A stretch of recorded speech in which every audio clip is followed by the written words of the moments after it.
Kumbaga mga kalingap, hindi na po tayo nagugulat. At deserve naman po ito ng EDSI. At talagang mapapawaw EDSI. Paldo-paldo ang mga blessing. Ayan, grabe. Kaya naman dahil dito mga kalingap, sponsor ng EDSI. Nakaka-proud. So ayan, aalamin po natin sa video ito kung ano nga ba ang mga blessing mula sa mga sponsor ng EDSI. At dahil dito nga po naging paldo-paldo ang mga blessing para sa EDSI. Grabe, di ba? So, panibagong topic na naman po tayo guys, mga kalingap. Ayan po yung ating pag-uusapan at bibigyan po ng reaksyon sa araw na ito. Pero bago yan mga kalingap, kamusta po kayo? I hope na kayo po ay press na sa ating talakayan. At syempre, masaya at walang problema. Mabuhay po kayo hanggat gusto nyo. Ayan, grabe. At kung bago lang po kayo dito sa ating munting channel, wag po kayong mahihiyang mag-subscribe, mag-like and share na rin po kayo. Ayan. At syempre, hindi rin po natin nakakalimutan. Mega love shoutout po sa mga taong patuloy po nating sinusuportahan. Ayan, Kuya Bal Santos Matubang and Kalingap Rob. Tuloy-tuloy lang po tayo at huwag magsasawang sumuporta sa kanilang charity works. Ayan. So, tuloy-tuloy na po tayo mga kalingap. Pag-usapan na po natin ang atin pong topic. Ayan. Wow, EDSI. Paldo-paldo ang mga blessing. Ayan, grabe. Kaya naman dahil dito mga kalingap sponsor ng EDSI. Nakaka-proud. At syempre, diba sa mga katulad po nating mga solid EDSI. Kumbaga mga kalingap, hindi na po tayo nagugulat. Magtataka kasi nga deserve naman po ito ng EDSI.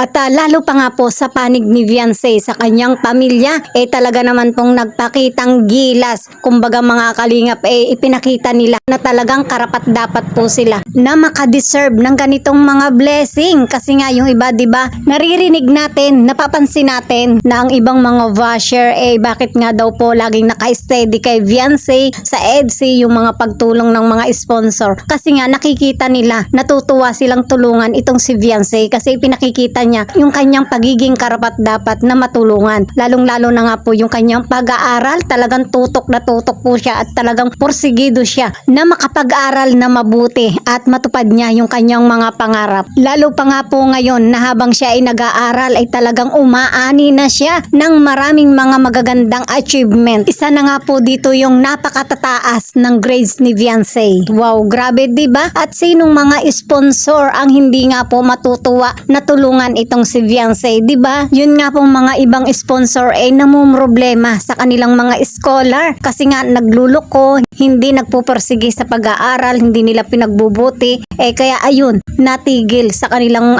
pagsuporta, diba? At kahit nga po si Papa Eds, talagang naranasan po niya, diba? Yung ganitong problema sa kanyang mga beneficiary. Kaya nga po, hindi na po tayo magtataka, magugulat sa sponsor nga po ng EDSI na maging paldo-paldo man ang blessing kay Viancy. Mas lalo pa nga po tayong napaproud kasi nga hanggang ngayon ay patuloy pa rin pong sinusuportahan, minamahal ang EDSI. At napapansin pa nga po natin sa mga nakaka-proud na mga sponsor na ito ng EDSI ay talagang hindi po nila titigilan ang EDSI, si Viancy. Kumbaga mga kalingap, hindi po nila titigilan ang pagtulong hanggat hindi nga po natutupad ni Viancy yung kanyang mga pangarap.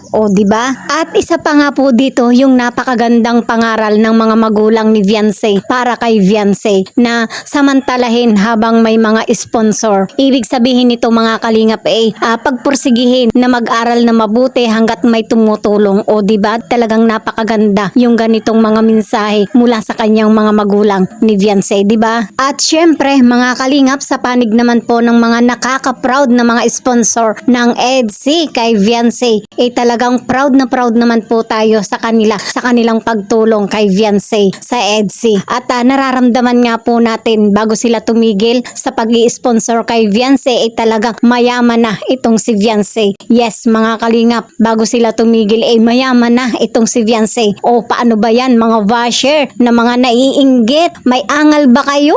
Ano po ang masasabi nyo patungkol dito? I-comment nyo na po yan dito lamang sa ating comment section. At syempre dagdag pa rin po dito ay talagang nakakasigurado na po tayo ang pag-angat sa buhay ni Vianse, kasi nga lalo na kung dumating yung time na magpakasal na po sila ni Papa Eds. Wow, grabe, 'di ba? Ito na po yung pinakahihintay nating sandali na talagang ika nga po ni Papa Eds ay talagang isinecured na niya yung kinabukasan ng kanyang si Wife. O 'di ba? Grabe, 'di ba? Kasi nga masasabi po natin na si Papa Eds ay yung pinakang bigating sponsor ni Vianse na inaasahan nga po natin bilang solid EDSI na sila yung maging forever. Ayan, grabe. So ayan mga kalinga, pagdating nga po sa mga regalo, grabe, paldo-paldo para sa love team ng EDSI. Ay talaga naman pong mamamangha po tayo at mapaproud sa mga sponsor. So ayan, panoorin po natin ang ilang updates ng EDSI mula po sa vlogs ni Kalingap JJ.